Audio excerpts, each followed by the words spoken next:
பெயரில் வீட்டில் ரவுடிகளுக்கு அடைக்கலம் கொடுத்ததாக விசிக பிரமுகர் அலெக்ஸ் கைது செய்யப்பட்டுள்ளார். விசிக பிரமுகர் அலெக்ஸ் வீட்டின் கட்டிலுக்கு அடியில் ரவுடிகள் பதுங்கியிருந்ததால் பரபரப்பு ஏற்பட்டது. பெரிய பெரிய கத்திகளுடன் பதுங்கியிருந்த ரவுடிகளை கையும் களவுமாக போலீசார் பிடித்தனர். கூடுதல் விவரங்களோடு நமது செய்தியாளர் கார்த்திகேயன் இணைகிறார். வணக்கம் கார்த்திகேயன், விவரம். வணக்கம் ஜெஸ்டி.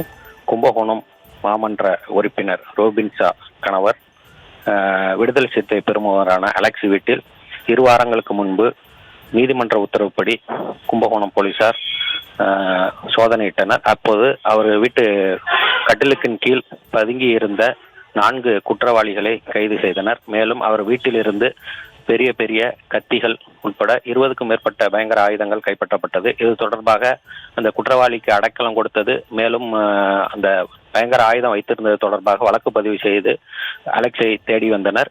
இந்நிலையில் தஞ்சை மாவட்ட காவல் கண்காணிப்பாளர் ஆசிஷ் ராவத் மற்றும் கும்பகோணம் டிஎஸ்பி கீர்த்திவாசன் மேற்பார்வையில் தீவிரமாக தேடி வந்தனர். இந்நிலையில் இன்று கும்பகோணம் மேற்கு காவல் நிலைய ஆய்வாளர் ஜெகதீசன், எஸ்ஐ கீர்த்திவாசன் தலைமையிலான தனிப்படையினர் விடுதலை சிறுத்தை பெருமவரான அலெக்ஸை கைது செய்திருக்கிறார்கள்.